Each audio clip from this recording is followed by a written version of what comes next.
Welcome, one and all, to the Revolutionary Wrestling Podcast for our review of Survivor Series. And we have just witnessed quite an incredible thing. Tony G. Sorry. It's fine. It's fine. You know, welcome to our Survivor Series review. We were 11 minutes behind all of you. Yeah. And so we just right now saw, well, hello, Justin Chris. We just right now saw The Undertaker deliver what may be the last appearance of his career. We're going to, he's Phil K.O.E. I'm Tony G. Like, share, subscribe. We're still kind of in shock over it, because what you have to understand is if this truly is the end of The Undertaker, Tony G and I have been fans of wrestling since we were at least 5, maybe 6. Yeah. I was just telling Phil when this started, I started watching WWF when it was old WrestleManias from the local video store. Hulk Hogan drugged me in, but then I started watching the current product, which was a couple years ahead of that. And Undertaker was what grabbed me and pulled me in and kept me there. Yeah, he kept bringing us back. And to me, it was very strange. Because, yes, there was Hulk Hogan, but he would come, he would go, he'd go different places. But The Undertaker was just always kind of there. Yeah. And, I remember who said it, but yes, we were watching Undertaker matches when we were learning to read. Yeah. We were watching Undertaker matches when we were going through grade school, when we were attending college, when we started having children and started podcasting. We were watching. It's been a thing. Just the Undertaker's, you can count on death, taxes, and the Undertaker. Yes, and so if this is truly the end of the Undertaker, then that's the end of a story that we've been watching all our lives, literally. And so this was pretty heartbreaking. None of it was quite as heartbreaking as I think it was WrestleMania 32 or 33 against Roman Reigns when he went for the sit-up and he couldn't pull it off. That was that was it. That was him trying to pass off the torch, and he was trying to put the nail in his own coffin. He's like, what moment would be bigger and more heartbreaking for this audience, for the performance I'm giving for what he thought was the last time, than me trying to do the sit-up and then doubling over in pain and falling like that. It's an art form, it's a performance, it's scripted, but that hurt because he was one of the most untouchable, unbeatable, even when he got beat. Unbeatable, you can't keep this guy down. This is his aura. Even when he loses, he doesn't lose. Yeah, it was, like you said, it was heartbreaking. And to me, I thought, okay, this is gonna be your standard pro wrestling retirement. He's gonna come down, say he's done, and he'll be back in 6 to 8 months. No problem. That's how it is.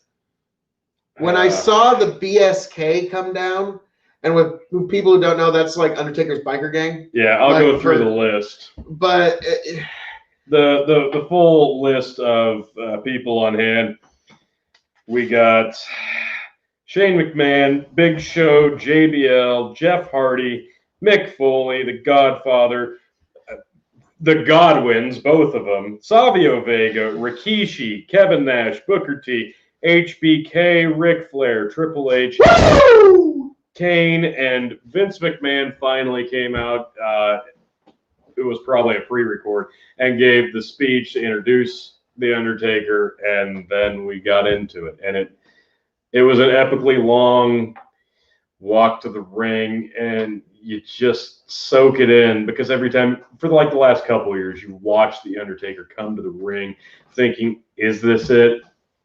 And for them to telegraph that this is supposed to be it, you soak it in. It hurt a little bit. It hurt because you knew this is the end.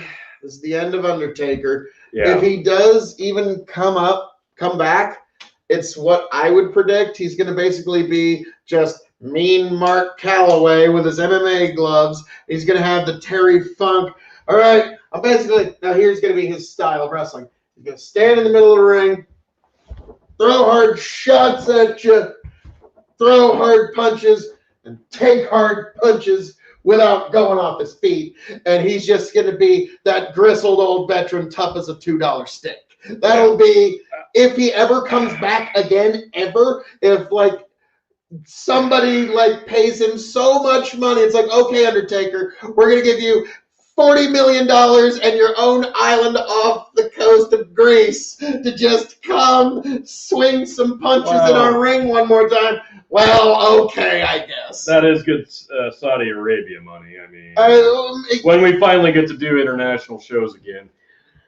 Yeah, that's the unfortunate. Like, a lot of his final matches were in Saudi Arabia because the payday was so amazing. Because, unfortunately, if you want The Undertaker to come and actually wrestle in your ring nowadays, it ain't going to be cheap. I mean, let's face it, the last few matches of The Undertaker, he had a Madison Square Garden match with a 6-man tag, he did the Extreme Rules tag team match with Roman Reigns against Shane McMahon and Drew McIntyre, and that was actually like one of the most underrated matches of that year. And then, of course, he did the Boneyard final farewell with AJ Styles at this year's WrestleMania. We can just forget about the Goldberg match completely. We can forget about the tag team match with Kane against DX. You know, now with that match, a lot of people crapped on that match. Which one? The tag match. Okay. Kane Undertaker versus DX. Well, Triple H got injured immediately. And I'm sorry, if you need somebody to call an audible, you could do a lot worse than Shawn Michaels. Who's been sitting on the shelf for a long time, but he still managed to do it. Tony, I'll say this, like, they weren't proud of the match, but for what it was enough. Yes, and Undertaker, they showed up, the Brothers of Destruction, one last ride. We got to see it.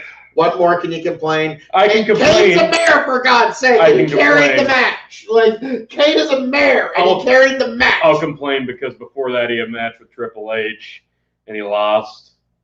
And then he lost the DX match with Kane. I mean, yeah, that shouldn't have happened. Now, as much as you don't like it, the Triple H match makes sense because someday Triple H is still probably going to have another match. Let's talk about this. 21-0 at WrestleMania until he wasn't. And enter Brock Lesnar. Like, I'm honestly a little pissed and offended that Brock Lesnar couldn't be bothered to walk down with the rest of them because nobody did more for the career of Brock Lesnar than The Undertaker. Like, the Hardys started his run. He beat up both of them when he hit that main roster on Monday Night Raw back in the day. But The Undertaker is what put him on the map. Even when he was a UFC star, The Undertaker was still part of his story, even in the crowd of UFC. And they finally brought it full circle and did that feud again years and years later. Right. The Undertaker was still part of that story. The Undertaker was putting over Brock Lesnar when Brock Lesnar was an MMA fighter. Like, Brock should at least put out a fucking tweet. Let's be honest. Brock would need to have internet access. Yeah. But nobody's given back to the business more than The Undertaker. And after he was 21-1, he ended up what he thought was going to be his last match against Roman Reigns. He was not in the shape he wanted to be, and it disappointed him so much that he was drawn back in. He had to get in better shape. He had to come back. He had to do one last run to seal his legacy on a high note. And you thought it was going to happen, but then, like, things just kept happening. Like, the Triple H match was fine, but then the tag match, Triple H got hurt, Shawn's rusty, things went bad. Then the Goldberg match, I just can't get it out of my head. But even though it was a cinematic match, like, one of the best wrestlers in the world today, if not the best worker, is AJ Styles, and actually the 2018 Revolutionary Wrestling Podcast Wrestler of the Year, AJ Styles. So $100 for 2 bottles of Undertaker. Well, I kind of want that now. That is a thing. Wait, yeah. Undertaker has a wine? Yeah, that's a thing. Why was I not informed of this? Well, you are now. My God. And look, we're going to talk about the rest of the show, and I'm sure we'll come back to The Undertaker again. We're going to go through the card. We'll talk about that. We'll give our ratings and reviews. And then I'm sure if anybody has any comments or wants to talk about The Undertaker, drop them in. But we're going to go through this card first. Let's do that, and then we'll come back to The Undertaker. So, amazingly, and I'm betting it's probably some dark reds. I mean, yeah, oh, come on, it's Undertaker. It's dark, spooky, scary. So, first and foremost, I'll get it here. We've got the full lineup and the tally mark. We tied. Champion retains 4-4. I was able to tie with a gooker point because the gobbledygooker, Tony, not only did he show up, he won the 24/7 championship, which, I mean, dang. I mean, you should almost give me an extra point for that, but you know. This is literally one of my last 2 cigars I'm ever gonna have, ever, and I'm having one for the Undertaker. Very true, very true. Yeah, the gobbledygooker won the 24/7 title and then immediately lost it to Akira Tozawa, who then lost it to R-Truth, who's now a 45-time, who is now actually officially the most decorated wrestler in WWE history. R-Truth. Congratulations. Yeah, congratulations, Truth. We started this show off on the pre-show. Miz won a battle royal and then was a non-factor. He didn't even show up in the main event. But we started the actual show off with, surprisingly, the men's Survivor Series match, which I'm a little disappointed, and I'm a little disappointed. Pissed. I'm a lot disappointed compared to the last 2 years of the men's Survivor Series matches. It's been one of the best. Some of the matches of the year contenders, and this one was. I like it. I'm just gonna say it. No, I didn't. I gave it 3 stars. I thought it was for a Survivor Series match. It was dog shit. Sorry, I'm just gonna say it. It was awful. Right. It was terrible. We're not on the payroll. We can say what we think, okay? No, because the people that were involved, you're talking half of the field was still former world champions. Half of the field still world champions in their own right, and the match itself perfectly fine, and you would never complain if you saw that in the main event on Raw. One of our greatest fans, Little Fettuccine. How was the pay-per-view? I only caught the end of the main event. Your perfect time. We're going to dive into it right now. We are just diving into the show, and thank you for joining us. Absolutely. So, the men's... Let me gloss over some of the highlights. This is the elimination order. That's really all I took notes on here. Seth Rollins tags in, got on his knees, did this, let Sheamus Brogue kick him and pin him. Do your part. Do what must be done. And he I don't know where they're going. Sacrificed himself? I don't get it. Yeah. Makes no sense. Then Kevin Owens hit 3 stunners. AJ comes out of nowhere with a top rope, phenomenal forearm, pins KO. 5-3 now. Raw to SmackDown. Matt Riddle hit a corkscrew. Corbin was out. Corbin's out now. It's 5-2. Braun power slammed Otis. Otis is out 5-1. And then Keith Lee caught Jey Uso off the top because he tagged in. Uso didn't see it. He catches him with him trying to hit the frog splash. Spirit bomb. Uso's out. Raw won 5-0 on this one, which I didn't expect. I thought they'd get the win, but pretty dominant showing, and I didn't hate it. I gave it 3.5. It was disappointing for a Survivor Series. Yeah, match. I'm sorry, because even the men who were in last year's Survivor Series, like half of them, Braun Strowman, AJ Styles, Baron Corbin, Matt Riddle Seth Rollins. Matt Riddle was on Team NXT last year. Yes, Matt Riddle. They were all in the match. No, Matt Riddle. They were all in the match last year. And that was an amazing match. So they had to. I feel bad for those guys getting curtain jerker responsibility. It was odd choice. Well, no, it wasn't. If they knew that was what the match was going to be, they had to start it there. Yeah, I'll give you that. Little Fettuccine asked, what are you guys drinking tonight? We have been sampling some very fine whiskey throughout the show, but at the moment we are having Maker's Mark Private Select store pick from Lincoln, Nebraska at the Still. Folks, if you like bourbon and you're willing to drive, that's some of the best bang for your buck right there if you like bourbon. That's an incredible bourbon. That's an incredible store pick. Yep. Seek it out if you're within vicinity.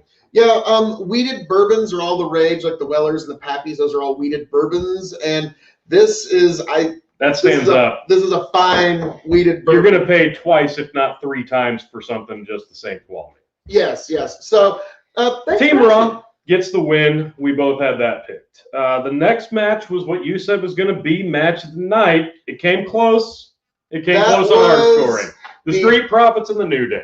Yes, it was a very good match. Did you think the New Day was the SmackDown champs and Street Profits were the Raw Tag champs? Well, if you missed a few weeks ago, here's how they did this, Phil. Go grab a belt. We'll wait. When they did the draft, they drafted New Day from SmackDown to Raw and Street Profits from Raw to SmackDown. Well, they were both the tag champs of their respective shows. So how did they go about handling this?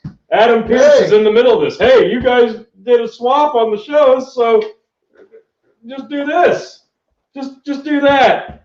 Well, now you're SmackDown champ, Street Profits, and New Day, you're Raw Tag champ. Yeah! Now, that is the most insulting bullshit. I'm so, like, the tag titles already had almost zero credibility on the main roster. This killed it for me. Well, yeah, because you're not supposed to. Well, yeah. Because you're not supposed to trade the belts like they're baseball cards. They're not. They used to not be.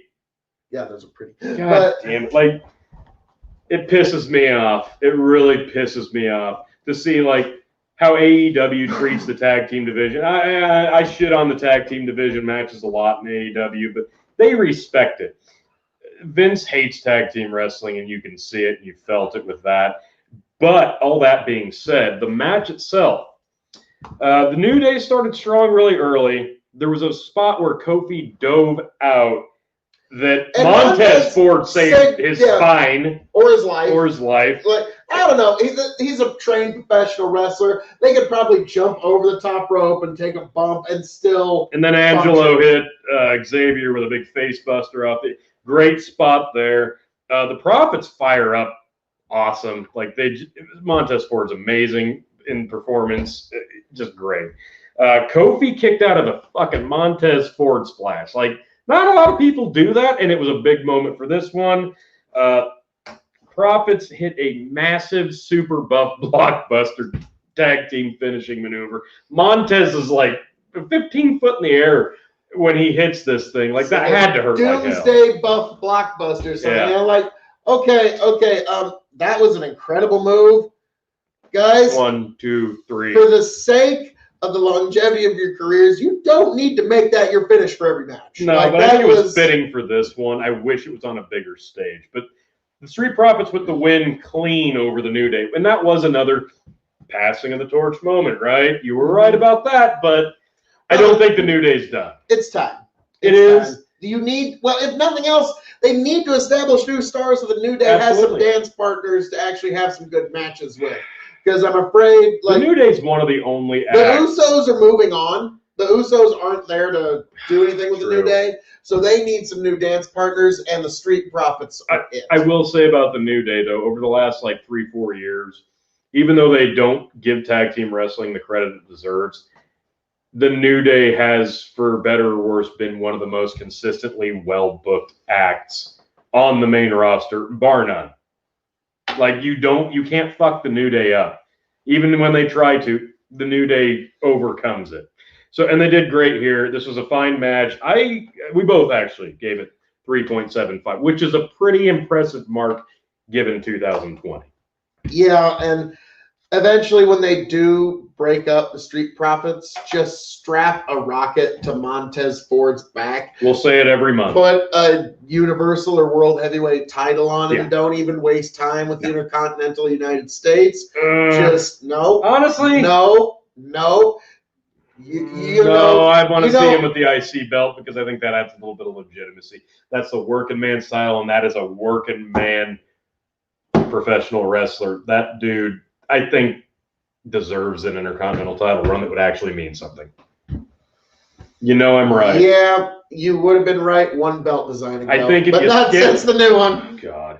I think if you skip the Intercontinental title, I think it hurts him in the long run. I think you gotta do that. You're absolutely right. It just really tarnished Brock Lesnar's legacy, having never attained. For one example, oh come on, Stone Cold Steve Austin, The Rock, come on. I was never having attained that Intercontinental Championship gold has held him back, man. Who'd he ever beat, You could put Montez Ford in an Intercontinental title what did he ever draw? against somebody else and grab that crowd heat, grab that popularity. Because when like Stone Cold and The Rock were fighting over the Intercontinental title, it felt like the main event, and you don't even remember. Like right now, tell me who was in the main event world title picture when Stone Cold and The Rock were fighting over the Intercontinental title? Oh boy, what year? Well, no, what year are we talking here? That would have been like 97, 98. That era. Yeah, it's Bret Hart. Like only, like who the fuck else? But what do you remember more? Do you remember The Rock pitching Stone Cold Steve Austin off the fucking bridge? That was awesome. There you go. Yes, that's you can why do that again. That's why they got a rocket strapped to their back. Little fettuccine. Montez would look sexy with the old. Yes. Oh! Wait. What do you mean by old? Do you mean the black strap or the white strap? Because there is a difference. Or the little oval belt. And that's nice. Well, I liked the oval belt. Actually, we may be dating ourselves. It might have been before that because I think 99, 2000 was when they went to the Oval. Yeah. Y2J, China, Coach. I always associated with Double J, Jeff Jarrett. Ken Shamrock. That was his name. But the white, yes. Okay. The white strap. Okay, I well love done, the white sir. Well, the only thing I don't like about the white strap now is because the women's championships are white straps. So it kind of takes some shine off of it and makes it special. But yeah, I love the white strap. Well, honestly, and not the Warrior yellow strap. Honestly, they need to redesign a lot of the belts right now because the WWE Universal Women's get online right now. Logo. Get online right now. The belt makers in WWE. Look at your community page on the 2K game. Look at their custom makes. Fire whoever you have making the designs of your belts right now. Hire like 3 or 4 of them. There's your belts. Yeah, but that's it. But what can I say? But so that was. We're only 2 matches in. Let's move on. The Sami Zayn Montez with a belt. Intercontinental Champion versus Bobby Lashley U.S. Champion. I really like Sami's chances here. I really thought he was gonna just push through as a fighting champion and just fair and square down the middle by the book take the W. Unfortunately, that was not to be. It was. No, we both went for 3 for 3 on this one. Sami is a great heel. Here's the thing. Sami doesn't have a stable that he's a part of. He's a solo act right now. He's up against Bobby Lashley plus 3 other guys around the ring, and he still made it work, and he was still the way better heel in this match. Like, he's playing to a crowd that's not there. He's playing to the internet crowd. And it was perfect. Like, I'm eating it up. I'm loving Sami Zayn as a heel tonight. Sami got more offense than I ever expected in this match. I thought this might be a squash. When Bobby picked him up for the vertical and held him, he didn't quite get it as long as he wanted. He lost a bit of a balance because it's Bobby Lashley. Of course he did. He drops him. Sami rolls out to the ropes and goes, I got vertigo. I've got vertigo. That was brilliant. That was fucking brilliant. And also when he pretended to trip over MVP and go like, oh, he tripped me. He tries to run away again and pretends to trip over MVP up the ramp. And he's complaining. Lashley locks him into the full Nelson. He gets the tap. Bobby Lashley wins. You know, even though I loved Sami's heel work here, it's still a Bobby Lashley match. I gave it 3. Oh God! What you gave it 3.5. 3.5, and that half star was from Sami Zayn. Oh, it's all Sami Zayn. Heel work. He's a great heel. Yeah. And now, I said this during. I did know. You did know. Like, boy, how many times is Sami Zayn gonna forget about Bobby Lashley? Oh, he just played to the. He played to MVP. He played to Sheldon. Hey, all you people outside the ring. You better knock it off, naughty, naughty. I don't know even that there's somebody behind me. Like, oh! I'll be honest. Like, this is the most...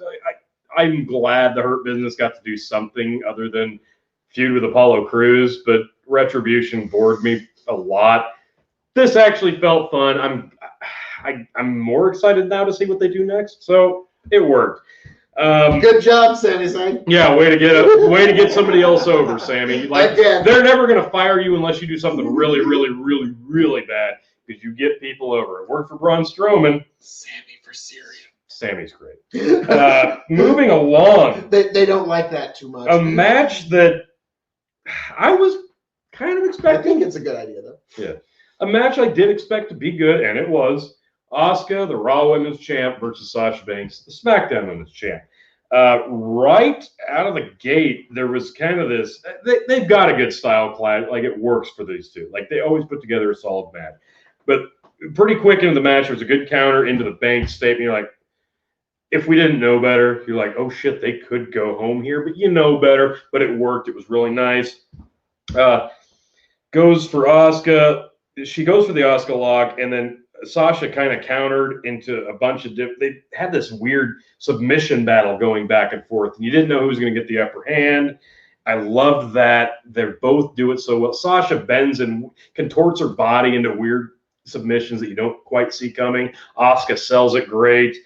There was a tilt-a-whirl counter that Sasha turned into a backstabber that was really impressive. I loved that. The ankle lock spot where Asuka like rolled into two different ankle locks. Yeah, that was really good. Oh my God, that was great. But then she rolls into that, and then Asuka bounced off the ropes and hit this awesome looking knee. Hey, AEW's Hikaru Shida, the AEW Women's Champion. That's how the knee's supposed to fucking look. Do that. Just do that. Apply some salve to that bird. Oh. No, don't bother. Let that resonate. Take note. That's how you do it. So that was like a second-degree burn there. That requires salve immediately. I hope it stung and I hope it resonates. Ouch. The code breaker off the rail. Sasha ends up. Yeah, the code breaker off the middle rope. That was. Oh no! Before that, they were on the outside. She pops up onto the guardrail. Asuka hits the code breaker. There was a bit of a clunky spot in between, but do they then that anymore? Well, no, of course they don't. But then, off the second rope, Sasha bounces in. Asuka hits another one. That one looked fantastic. I loved that spot. Yeah, that was the spot of the match. Like 6 months from now, that will be the move we remember from that match. Oh yeah, hands down.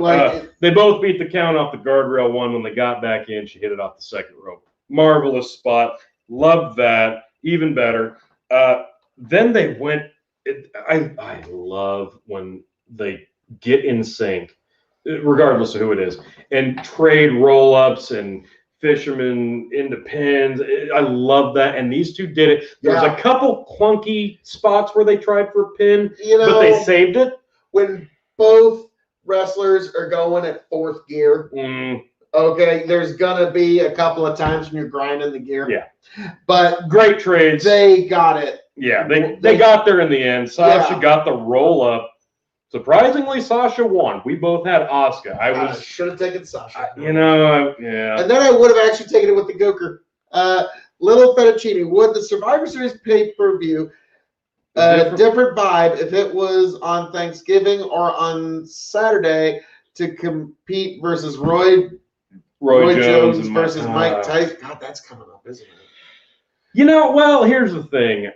Which we'll probably have to review that too. You could make that argument if we had crowds, and I mean, I know that's been the commentary we've had pretty much all year, but I don't think you waste prime time slots like that when you don't have a live crowd. And we'll get into that again later when we talk about the Undertaker, but like they're doing a good enough job with this Thunderdome concept, and you're used to at this point the crowd noise chiming in that's fake. You know it's fake. You see the people, but at least at this point you're used to it and you accept it to a certain degree. So I wouldn't waste it for something like that because you're not going to compete with that. So I'd save something like that, but I absolutely understand what you're saying. moving along, the Women's Survivor Series match. Lana got in immediately, and then they forced her out of the ring.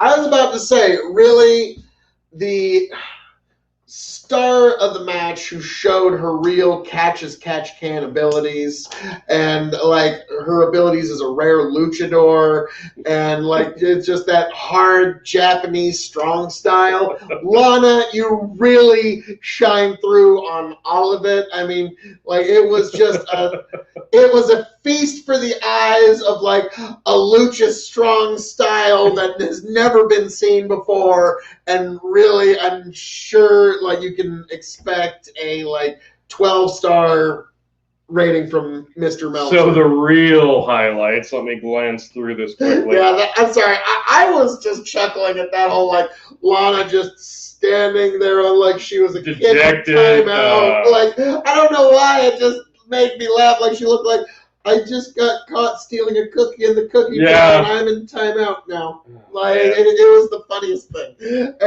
But the match itself. Well, it started a little.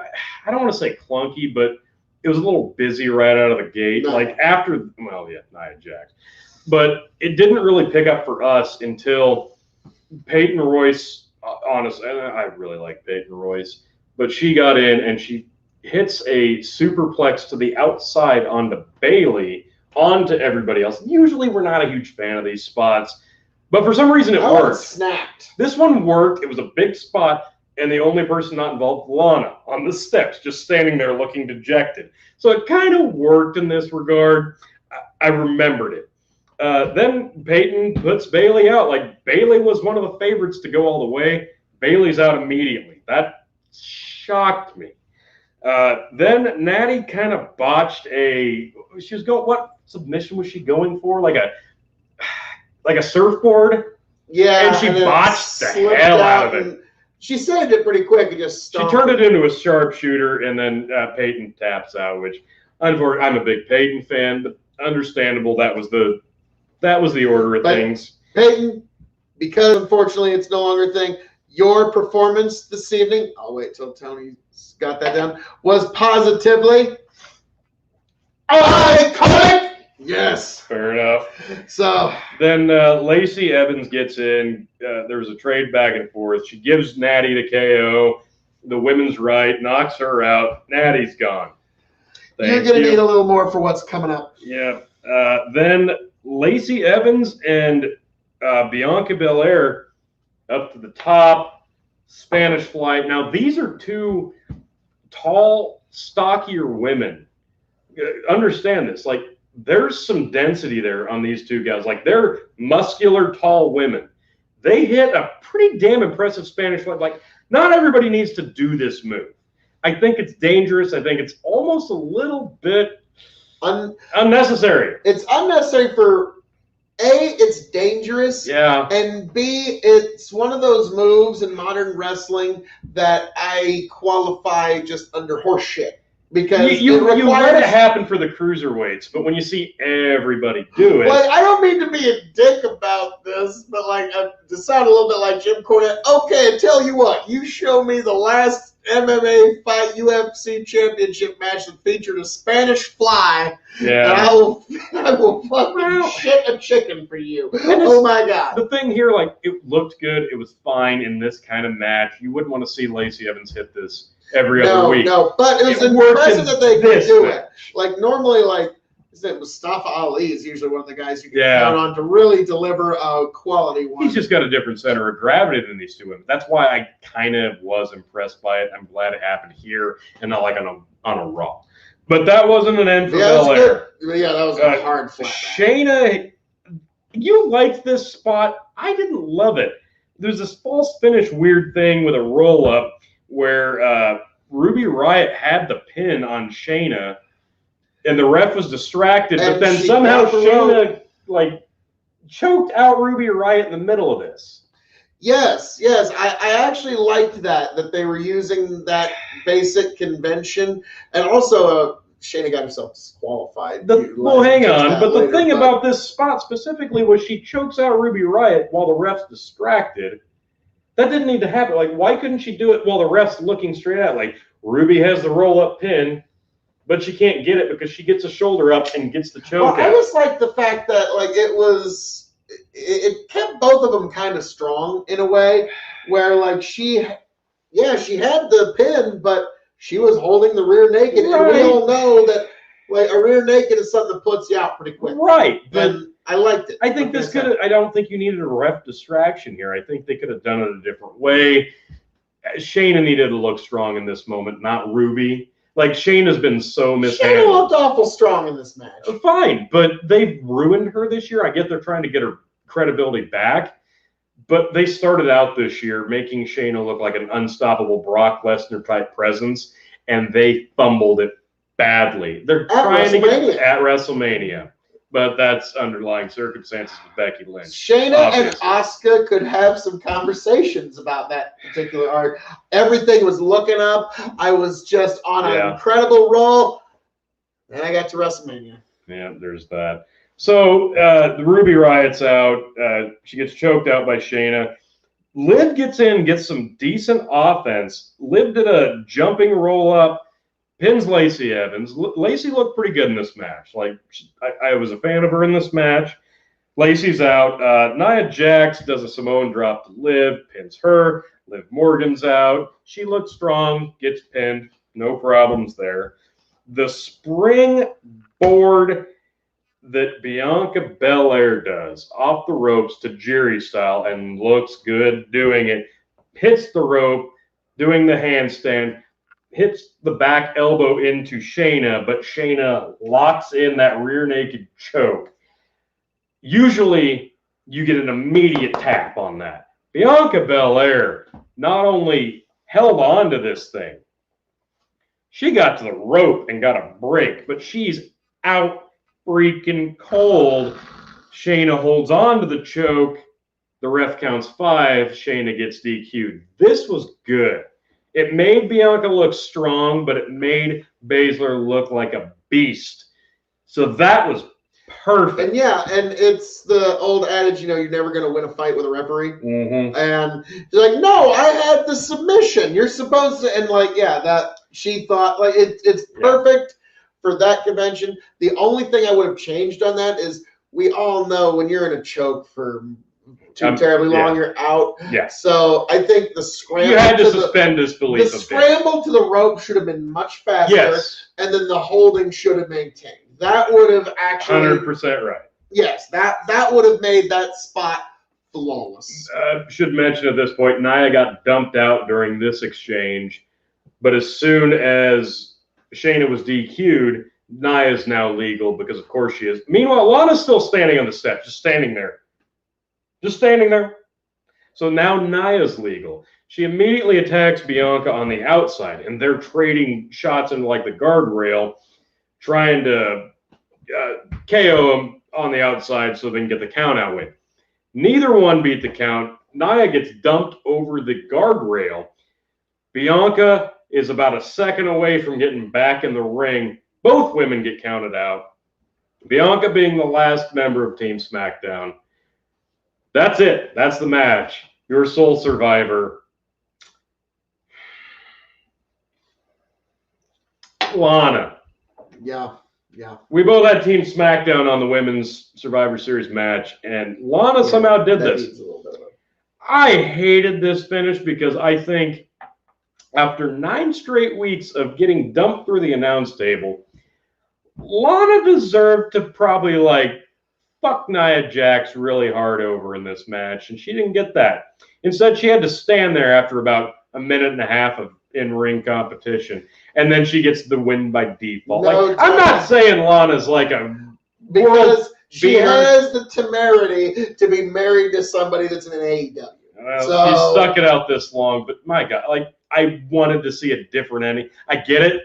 It's fine. But they're going to continue this. When I saw how it ended, she's going through the announce table tomorrow night. I wanted to see her go through the announce table today. No, go with it. Make it happen again. They didn't do it. No, I was disappointed. Like, it's a joke at this point. Well, yes, but and it's it's like going to happen again tomorrow. Kenny dies every episode. Oh, Episode of Monday Night Raw, Lana goes through a table. That's exactly what it is. Yes. Wow. Yes. You're going to be surprised when it doesn't happen now. And, well, the more it happens, the funnier it's going to be. Soon, R-Truth is going to put her through a table by accident. And soon, people are going to be accidentally just like, oh, and through a table she goes, Tony. Son of a bitch. Yep. Unfortunately, you hate the fact that I am absolutely right. Actually, we didn't even gloss over this. Let me look back now. What is the score here for? They didn't even care about this. This was the best of the best. The one night where SmackDown and Raw go head-to-head. Fuck NXT that won last year. We've got Raw 1. Let's see, Raw. Well, they got to let NXT win because then like they're going to be doing the Street Profits won. That's one for SmackDown. Raw wins with Bobby Lashley over Sami. I wonder what everybody in the audience's thought is on Sasha won, so that's 2-2. Aleister Black wanting to go back to NXT. Let him. Please, God, let him. Yeah. I'll watch NXT again. This gives the win to Raw, so Raw is up 3-2 at this point. Okay, so main event. Well, wait, Tony, why don't you give this wondrous match? Oh, sorry. I liked it a little more than I'd like to admit. Same with me. Crazy the fucking storytelling was better for this than the men's. Like, usually the women's is like the pre-show curtain jerker. Not really. They didn't try to tell much of a story with the men's. So which shocked me because that had way better build, I thought. Yes, but I gave it 3.5. I gave it 3.25. It was okay. Really, it was saved by the audibles called and the technical ring generalship done by Lana. Yeah, obviously. Lana just MVP. Obviously, yeah, she's the MVP of the match. She was the ring general. You could tell when things were going bad, she was the one that brought it all back together. She was really the glue that held that match together. Yeah. So, yes, Lana, MVP Lana. of Survivor Series, obviously. So, in fact, this performance might actually get her nominated for Revolutionary Wrestling Podcast Female Wrestler of the Year. It's like her performance was.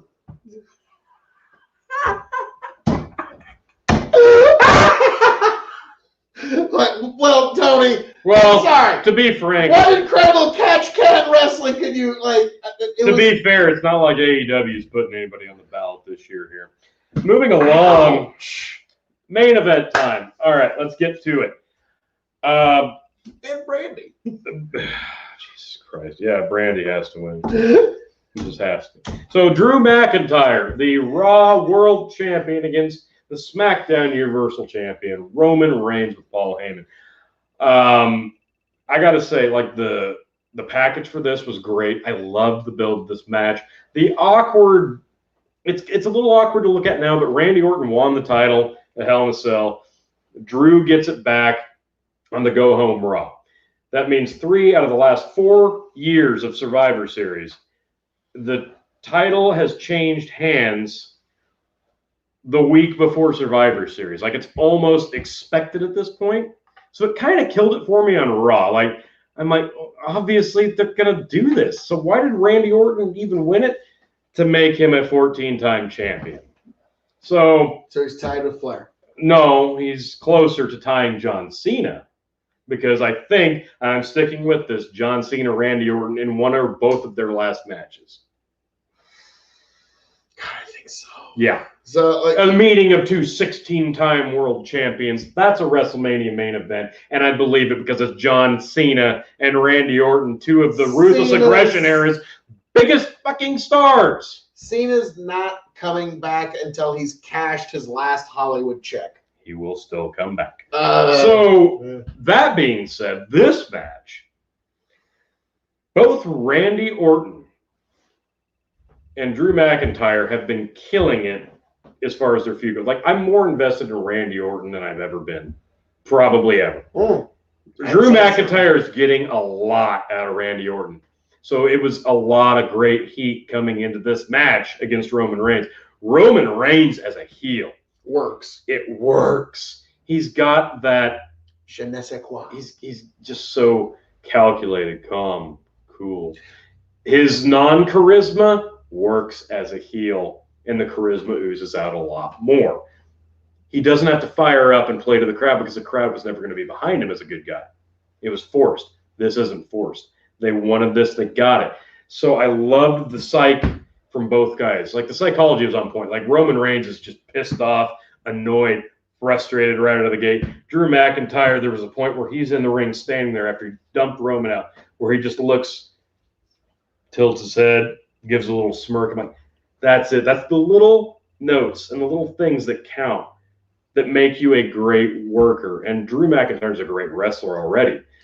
But as a psychologist, as a worker, that helps too. And that really gets Drew McIntyre over with me. And that's like in the first couple of minutes. I said this during, and you didn't quite get on board with me, but this had, granted, not the same level or scale by any means, but for me, this had Hulk Hogan Ultimate Warrior vibes, because two similar built guys with the same kind of, not necessarily moveset, but styles. And they meshed well together. You had a meeting of two objects that you go, okay, I can get why these two guys are going head to head and why it's a big deal. So it had that kind of vibe for me, granted not on the echelon that match did. You had a different comparison. What was it? Oh, God. I can't remember. It was pretty close too. Well, Hulk Warrior 2 was going.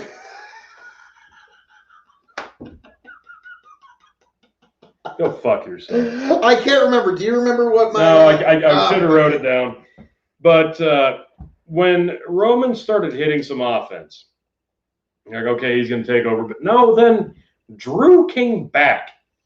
And when Drew McIntyre fires up, like when they first turned Drew McIntyre face, I'm like, I really liked sociopath, I will rip your face off heel Drew McIntyre, because you believed it. Like, you're like, dude, that guy looks like he literally wants to tear your nose off and eat it in front of you. And you believed it. Like, I love Drew McIntyre as a heel. So pissed off, so angry, and ready to murder you.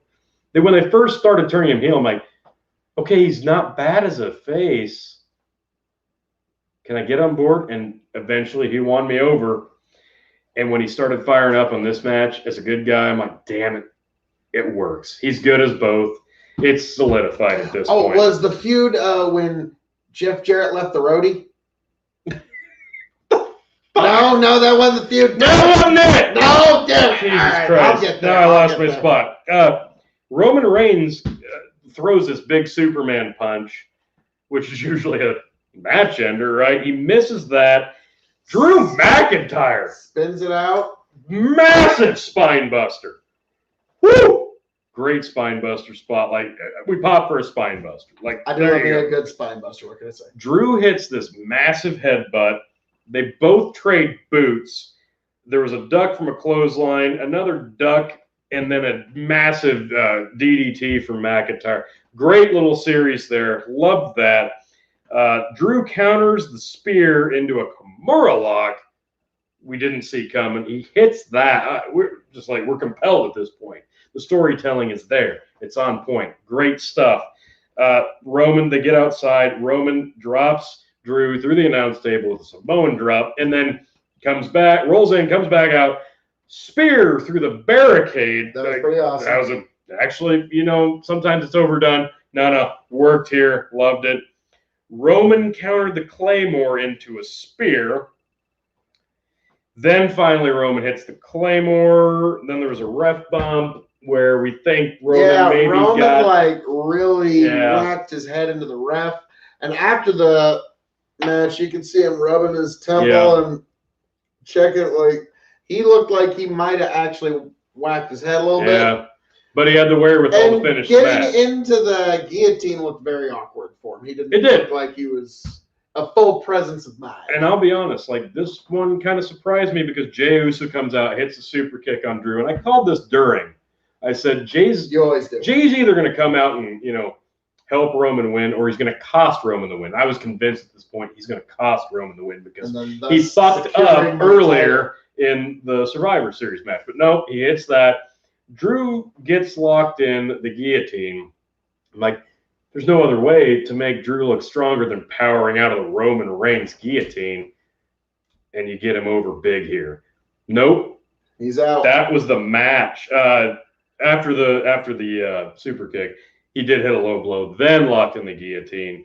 Superman punch, guillotine, that's the match. And I'll be honest, I did not think this would be match of the night. I thought it'd be close. But no.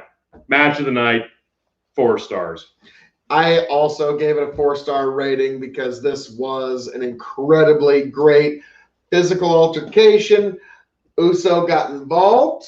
Yeah. And, you know, we'll see where that goes. You know, Roman told him, hey, get out of this friggin' arena. And he didn't follow the head of the table's rules. So at the end, he redeemed himself a bit. So we'll see where this goes. We'll see. But I'm also wondering why Seth had to act like a horse's ass. I don't know. I don't know what they're doing. We'll find out. But poor guy. So, okay, we're bringing it full circle. At this point, yes, we were tied 4-4. I retained because of that. And then now we're going to get into The Undertaker. We're already 50 minutes into this. We've talked about The Undertaker. So if anybody wants to drop any comments about The Undertaker, drop them now. We'll talk about it.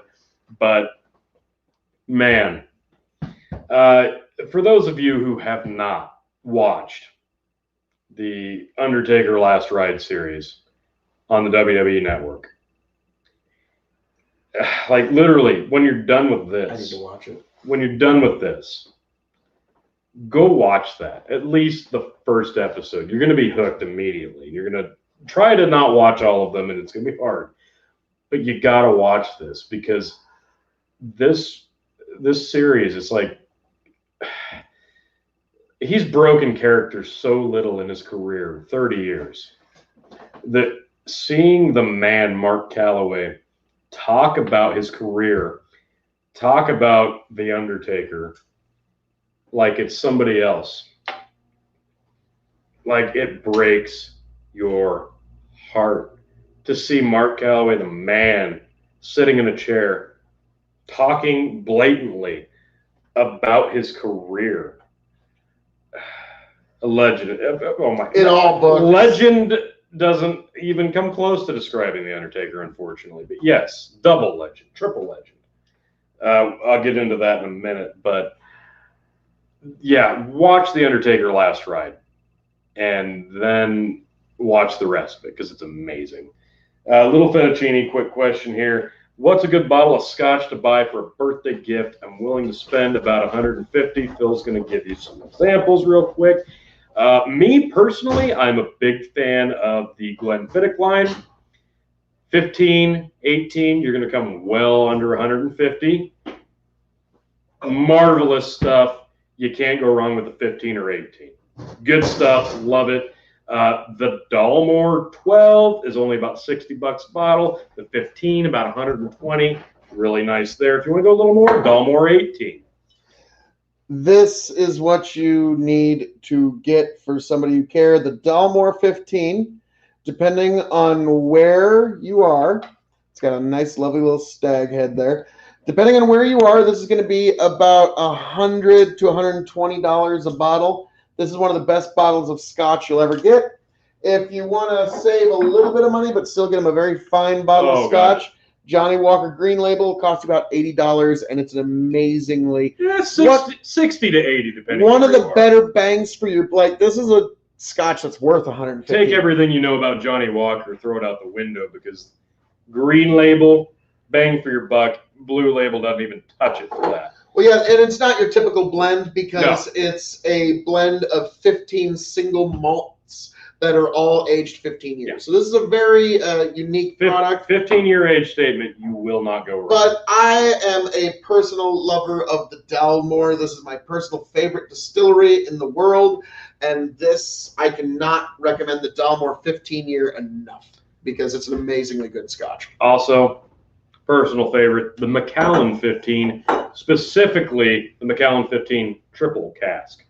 Excellent. And you're only going to spend about $120, so you'll come under that mark depending on where you are. So Yeah. You wanna talk about Scotch? Hit us up in the DMs. We'll talk Scotch all day. Love the stuff. And it depends if you like Pete or not. Yep. So yes, but back to the Undertaker. I said this again, like the Undertaker just sealed my love for professional wrestling, and I would say, arguably, the Undertaker was what kept me as a young child from wanting to admit that it's not real.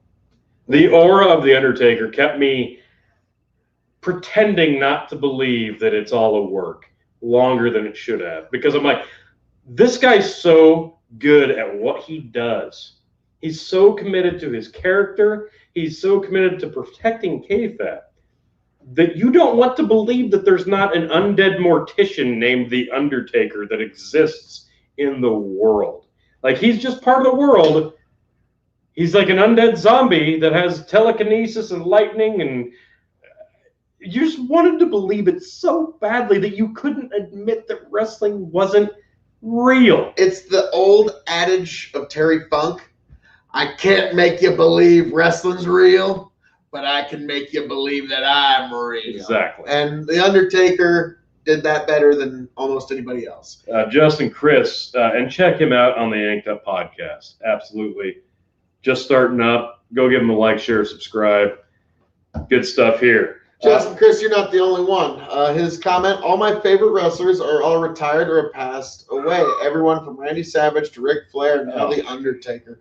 Yeah, unfortunately, time's catching up. Time marches on. That was one of the big things that I was saying. Like, even while The Undertaker was doing his walkout, like when Vince inevitably goes, that's going to be rough for me. Like, I've been a WWE fan your whole life. My whole life, basically. And Vince has kind of always been that staple. And I've, over the years, over the decades, let's be frank, become more and more just tied to the idea that Vince McMahon, he's kind of one of those things just like The Undertaker. He's just always there. When Vince goes, that's going to be rough. You know, and it's just closer and closer. And that was hard to watch him introduce The Undertaker. Here's, because Vince McMahon has been somebody that through television has been invited into your home since you were such a very young person. This is like, do you remember in The Matrix, residual self-image? Yep. I was talking about this with my mother one time about my grandmother. My mother's residual self-image of my grandmother is her with black hair, full perm. Yeah. My residual self-image of my grandmother is little old lady with gray hair. Yeah. And so your residual self-image of Vince McMahon is probably the black tank top walking down to fight Stone Cold Steve Austin in a cage match with that cocky swagger, or the gray business suit that probably cost thousands of dollars just to go out and get dropped on his ass. No, Tony. Here's the Vince McMahon you probably actually remember. Okay. Hello, everyone, and welcome to Monday Night Raw. I'm your color commentator, Vincent Kennedy McMahon. When he was wearing the Monday Night Raw black windbreaker, before you knew that and when he admitted that he was like the top guy, because when you didn't know that Vince McMahon runs this show, he owns this show.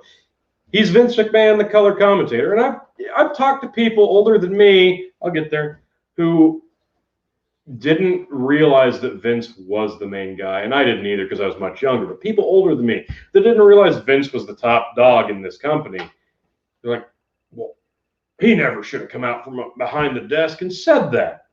No, he absolutely had to. And it was some of the greatest television history of all time and some of the greatest professional wrestling storytelling ever. Like, forget Savage Steamboat, forget Hogan Andre, Stone Cold Steve Austin versus the fucking boss of the most successful wrestling company in history, a guy that didn't wrestle before, somehow managed to a WCW reject and the boss of the company somehow made for the greatest storytelling in professional wrestling history for roughly 3.5 years, period. Like, I understand WCW is doing some great shit on their channel, and I wasn't a big WCW guy at the time, and even the WCW fans were tuning in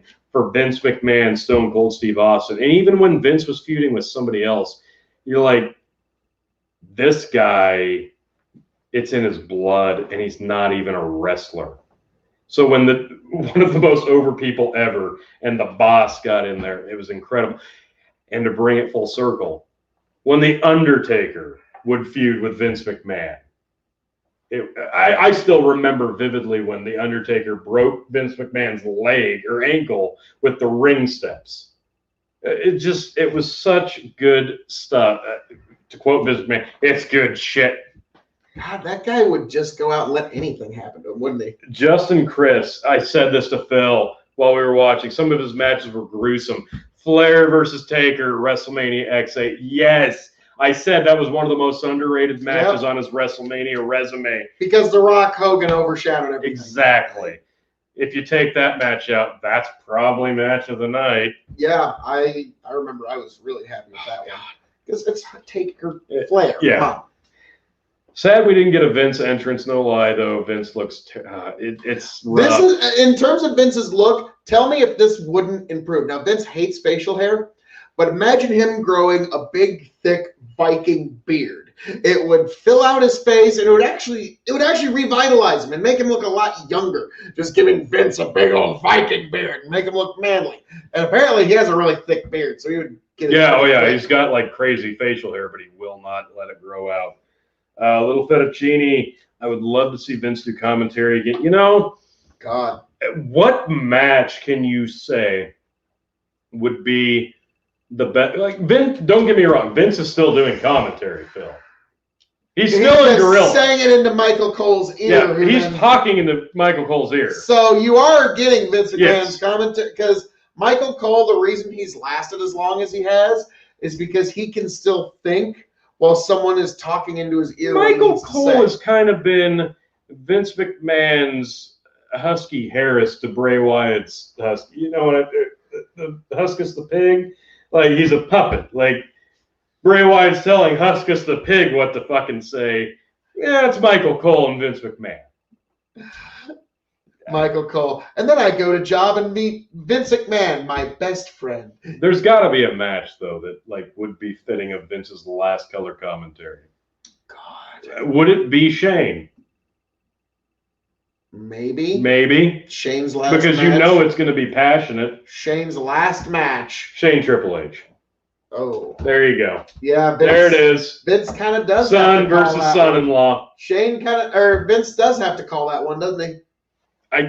Damn it. Hey, Bruce, know you're watching. Take notes. And unfortunately, it's really too bad that, Vince and Jesse Ventura can't work things out because one last time, let me tell you something, McMahon. Like, you could get, I'm going to knock that toupee off your head there, McMahon. And like, yes, you could get the Body and McMahon barbing back back and forth one last time. Even more than that, I'd like to see AEW get Jerry Lawler to call one more match with JR, please. Just make that happen. Oh God. Justin Chris, Vince looked like he painted his face. Yeah, it's like we said, the bags are under the eyes. Grow beard. It'll make him look like Odin. It'll make him look more distinguished, in my opinion. But back to the Undertaker. We got to talk just a little bit more. I mean, we're over an hour. When the BSK came out, I was like, that's it. This is done. He gives, it wasn't a long speech. Basically, the Undertaker, and I said this so many times during, it's such a shame he's not doing this in front of a crowd, but even then, you could tell it was eating at him, and he had to take a minute. I get what you say there, but at the same time, when he did the kneel and they hologrammed in Paul Bearer, yes, I'm sorry, that was the reason they did that. If they did nothing else that night, that it gave Undertaker a chance, the character of The Undertaker, to actually say goodbye to Paul Bearer properly. That made even if Undertaker comes back 20 times. Yeah. The fact that he had the venue where the character The Undertaker finally gave his homage and said goodbye to Paul Bearer, who was one of those. It just made it. He just made Undertaker Paul Bearer added to the mystery, and the fact that when you would look it up and you're trying to do research, you find out he's actually a certified he was actually, Paul Bearer was a certified Undertaker, and it added to the mystery. The crowd would have been better. Yes. But despite the only reason that it was worth it was, as I said, the Paul Bearer goodbye, which it was at that point well, let's sit in here. Percy. You're breaking my heart, Percy. Well, the thing that I feel like it gets glossed over a bit is the impact that Paul Bearer specifically had on making The Undertaker as mysterious as he was. He didn't talk. He was just this immovable, unstoppable, undead force. But Paul Bearer was the one being charismatic on the outside of the ring during the matches, selling the fact that he was an undead monster. And it's such a crazy concept. Oh, the power of the arm. But you still wanted to believe it. Yeah. No, Little Fat Cheese got one hell of a question here, man. Oh God. Okay, that's a podcast in itself. Favorite Undertaker match. What was it WrestleMania 14 or 15 where Undertaker and Kane met for the first time? I think it was 14. 15? Either one. I remember when that one was coming down the pike. I think it was 14 because the main event, yeah, that's Stone Cold Shawn Michaels world title stuff. Yeah. I gotta see Undertaker versus Kane for the first time. We gotta get it right. Undertaker versus Kane. It was 14. I gotta know. I will bet you anything. It was Undertaker versus Kane was WrestleMania 14. Gotta know. Yeah, you're right. 14. Yep. The main event of that was Stone Cold versus Shawn Michaels, which I wanted to see after I saw Undertaker versus Kane. I had to see that match.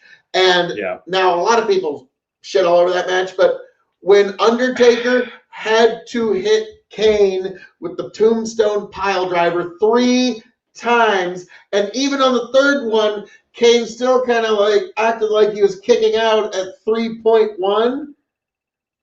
He was over with me forever. Yeah, no, that sealed Kane's aura forever. And at that time, how hard they tried. At that time, Glenn Jacobs was not a respected worker, but The Undertaker, Mark Calloway, made sure willed that into existence. No, you made this guy an unstoppable monster like I was, and I'm gonna see to it that this guy goes down in infamy, and he did with that match, and it was perfection.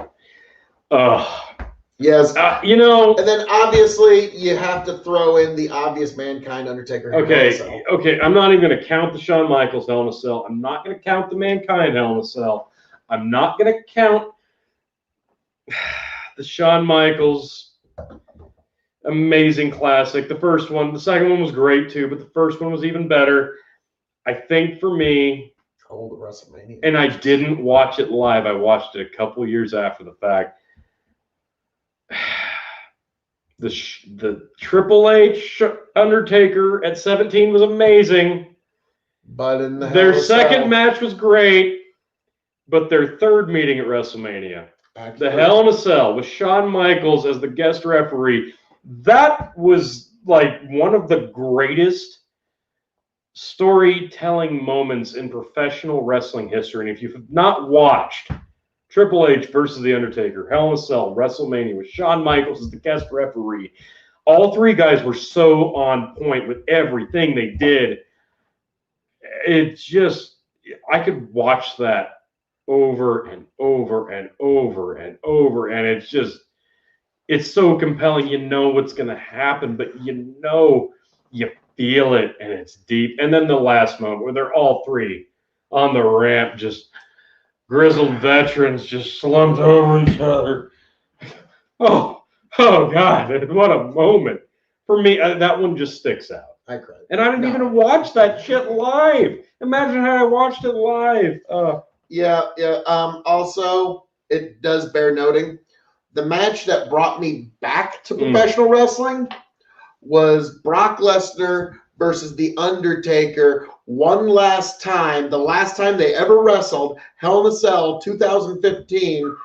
Like, that was when Undertaker knew he still had it in him to go for a little while. Yeah. But he was on the tail end. So it's like, all right, Brock, we're getting one last match between the two of us. And I know Brock Lesnar was already like superstar over at that point, and he'd already gotten the Undertaker rub a few times before that. But that feud, then that match, that really sealed the deal for Brock Lesnar in terms of professional wrestling lore. Like, he got that win, and that meant almost more to me than the streak ending. It was the last time they ever met in Hell in a Cell. Yeah. Because Hell in a Cell, because they had it before, used to be the end of the feud. That was it. And they had two of them. One decades ago at this point. Of course, the Undertaker Brock is kind of is a feud too big for one Hell in a Cell match. True. And you and I actually saw Brock Lesnar versus the Undertaker live at a house show in Lincoln, Nebraska for the undisputed title We saw it. the lead up to their first Hell in a Cell match. That was the lead up. So we actually got to see Undertaker versus Lesnar live. Ooh. So, oh no. Oh, this is a toughie. Power rank all versions of The Undertaker. Oh. Okay. Wow. All right. I know I'm going to get some real flack for this. All right. But, all right. I really liked his Ministry of Darkness. Oh, I did too. I put it, wash me in your judgment. I don't even care. Ministry of Darkness, Dead Man, Face Mask, Undertaker. Phantom of the Opera. Yeah, Phantom of the Opera. Then American Badass. Yeah. Then I Think I'm an MMA Fighter. Okay. Those are my... That's about right, I think. I know a lot of people are going to put Dead Man above Ministry of Darkness, but dude, Ministry of Darkness was fucking over with me. I didn't have a chance to mention it, and I know there was a lot of hooey and Hollywood hoopla, but I dug the Inferno match. Kane versus Undertaker Inferno match. I was compelled. Like, one of the biggest spots was a leg drop that had fire shooting up, but it was just such a spectacle. Yeah. You couldn't look away. I think mine would be basically the same, but you're forgetting like pre-Ministry of Darkness when it was Kane and The Undertaker as like a team. Oh yeah, Brothers of Destruction. Yeah, that first Brothers of Destruction run. He looked so damn badass. Kane doing he had the leather V-neck, and he had the teardrop with the long hair. I kind of put before he went with the goatee Amish look. Okay, so you're talking Stone Cold Steve Austin versus Undertaker's SummerSlam.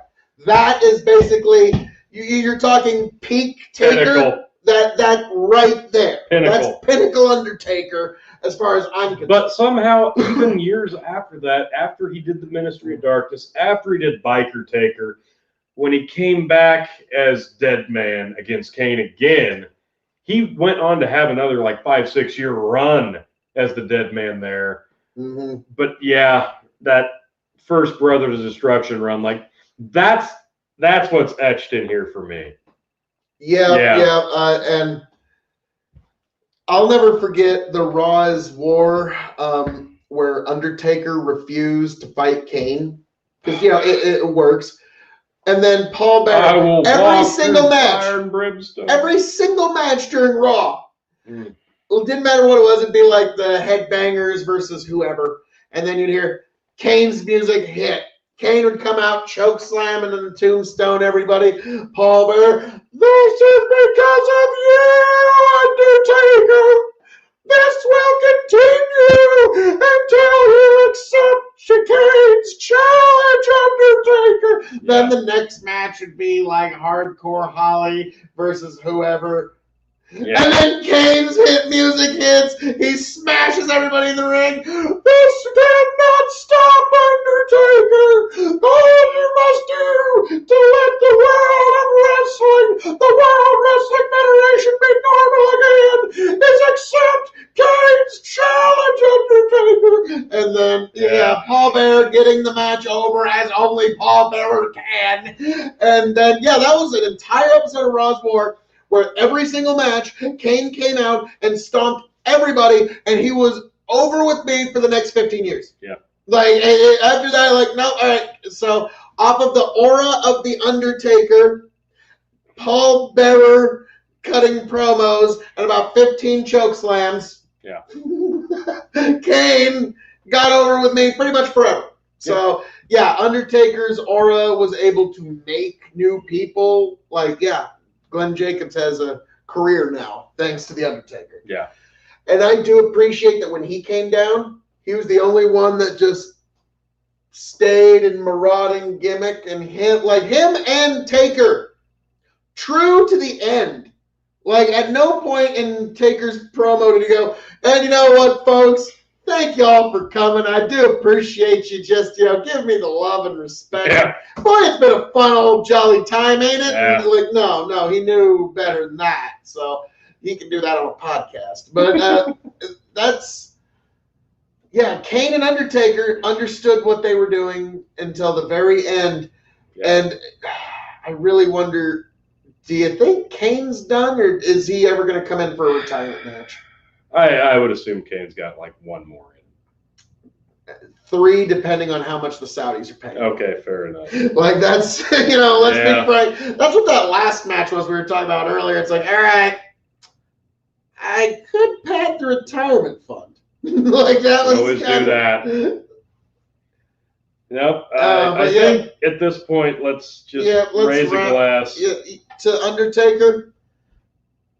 Thank you for all the memories, sir. Thank you for a life, a story that has literally spanned most of our lifetimes. Yeah. Thank you. Nobody else could have done it. Yeah. That's a rough one. Last comment. Kane and The Undertaker are the only ones that can perform the pile driver. Otherwise, it's bad. Yeah, they kind of got away with it longer than other people.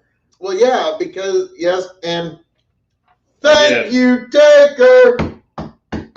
Thank you, Taker.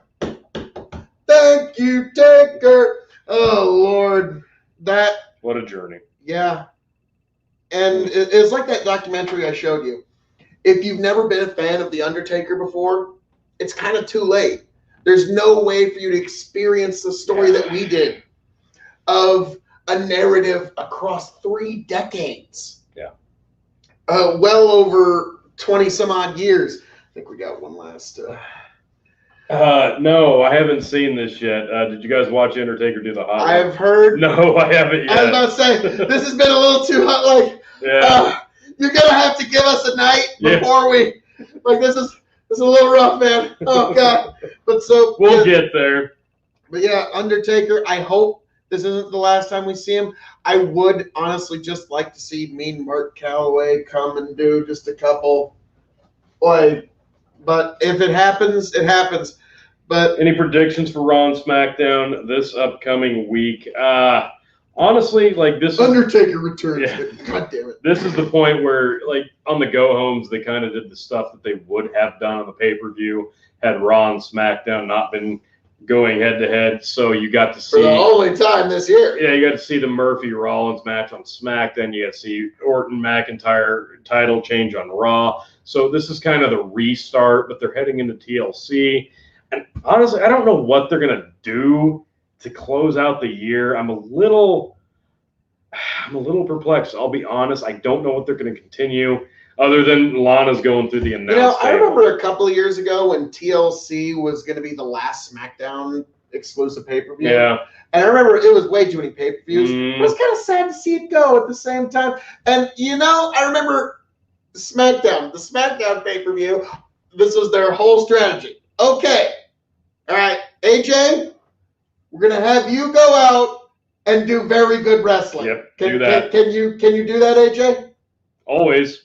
Okay, all right. So long as you do that, AJ, this is all going to make sense. Just go out and do very good wrestling, and that's it. I guess for SmackDown. I mean, they could do that again. Well, just, they could. AJ, go out and do very good wrestling. I guess for Raw, you're going to see maybe The Miz is going to start trying to cash in a little harder on McIntyre.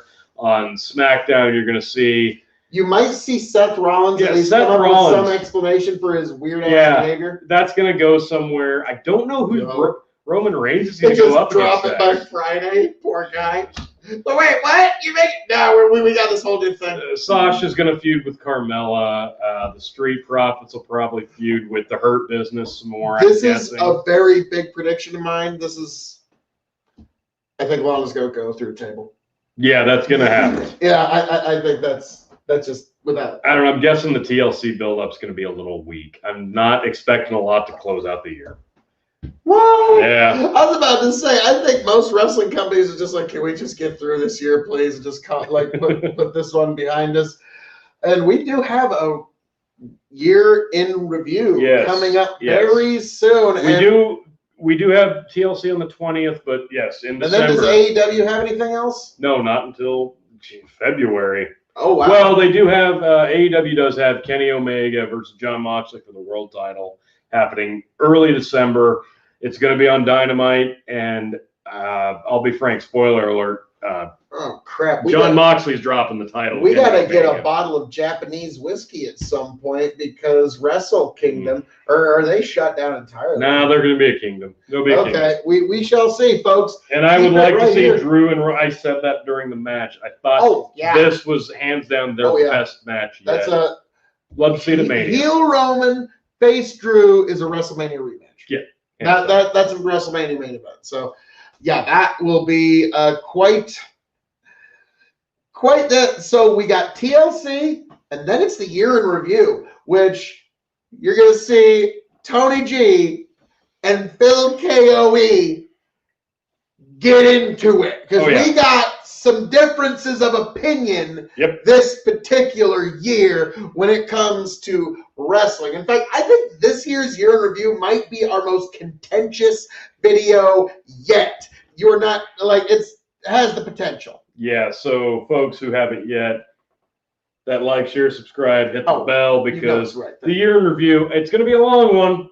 Oh, it's going to be a long one, but bear with us. You're going to like it. When the year in review live stream hits, folks, get yourself a nice drink, get yourself a snack, settle in because Tony, me, and this rapscallion ne'er-do-well will do battle for the honor and good graces of real professional wrestling. Best matches and wrestlers of the year coming up. Oh, and it's TLC, and we're going to fight it out, and year review. Yes. Be here for that. And also, oh, Lord. Jeez. It's never got a couple comments here. Have a good one, fellas. Can't wait for the year in review. Thank you. And the closing one, best bottle of 2020. Okay, this is a tough one. This is a very, very tough one. The best bottle I personally sampled of 2020. At the moment, my bourbon of the year is going to be Colonel E.H. Taylor. Okay. My Scotch of the year might end up being the Dalmore 15. But I have to deliberate on this, and that will be something at the KOE Nation here in review. Fair. Go to KOE Nation on YouTube and check me out for all of my alcohol reviews and varying things and just my thoughts on the world. Oh, yeah, right there. It's great stuff. Also, Irish of the year might be 2019 Middleton. We'll get to that.